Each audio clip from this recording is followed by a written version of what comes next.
Okay, so we have talked reflection, refraction, diffraction, total internal reflection. Let's talk polarization, um, which you'll come across if you wear sunglasses this summer.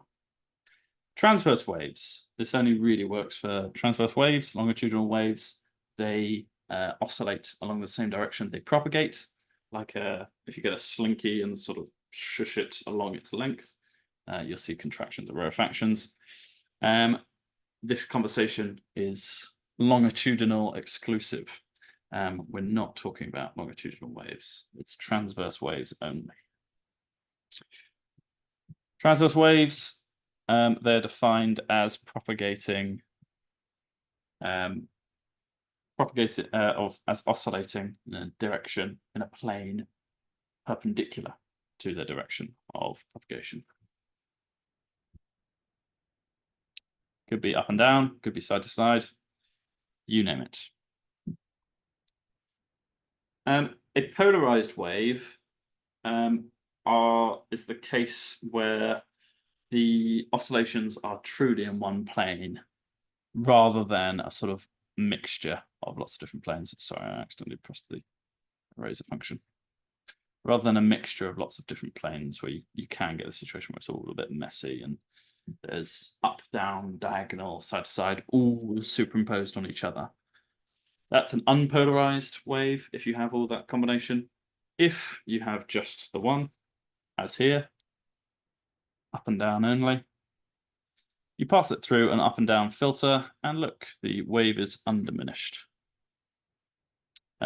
No reduction in intensity. The amplitude's just the same. All's well in the world. Okay, if I slightly use the same filter, so the filter in all three of these pictures is up-down polarized. If I slightly rotate my string, so I'm doing a diagonal here, the intensity will be reduced somewhat. Only the vertical component of my oscillations will make it through. And as for the case where I try to put a horizontal side-to-side transverse wave through a vertical filter, shame on me, because it's entirely blocked.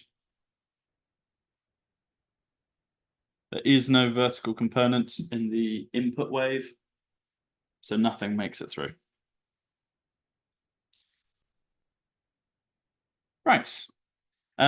This is a useful sensation, a phenomenon, because sunlight is unpolarized. Sunlight is as so down here, totally unpolarized. It contains within it transverse waves that are polarized in all sorts of directions, and it's a horrible mix. Just as sunlight is a wide mix of colors, it's also a wide mix of polarizations. So we can, when we wear sunglasses, we don't want to stare at the sun, hurt ourselves, but we do want to still be able to see. We're not gonna, just totally blind ourselves. So as a nice compromise, we're going to wear sunglasses that have a filter in just one direction. That will exclude about half the light. It will reduce and exclude/reduce a bunch of the lights. And what we are left with is light that's polarized. That's not necessarily useful in itself for our eyes, but just the fact that the intensity is reduced a little bit is good. Good for avoiding squinting and so on and so forth. This is a polarizing filter.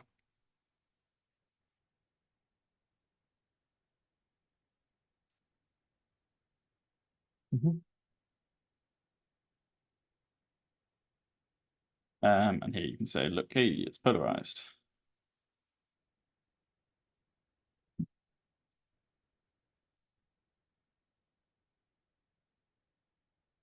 The light waves are polarized in the plane lying parallel to the direction of the polarizing filter. That makes sense. only the light that's oriented with the filter survives.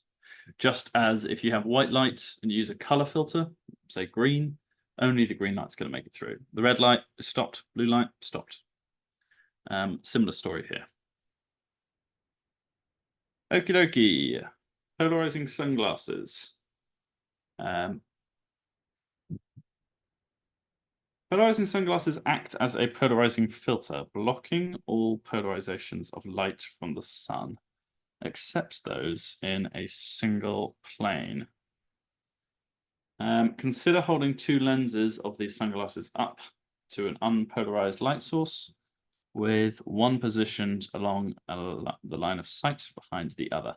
Describe with the aid of a diagram what you will see as you rotate one of the lenses. Okay. The 4 marks. It says with the aid of a diagram, but ultimately it's just describing the aid of a diagram. You'll see as you rotate the lenses. What might be our diagram? The context, polarizing filters with respect to light. The question and our diagram. Okie dokie. So what I suggest with this is perhaps we draw two different diagrams. One representing, maybe even three. Draw, in the first case, when the lenses are aligned, the light, the unpolarized light enters the first one, gets polarized, and then passes clean through the second filter because the two filters are aligned. Case 2 is perhaps when the second lens is not totally perpendicular, but perhaps at a diagonal. You can see as the back lens is rotated, the intensity of the transmitted light is reduced because only part of the light is getting through that second lens. And then case 3 is when they're perpendicular and no light gets through whatsoever. So perhaps your diagrams could look a bit like this. So this would be the diagram for case 2. And this would be the diagram for case 3. It says describe, so we don't need to do much explanation at all. Okay. Nice question, actually, not too tricky.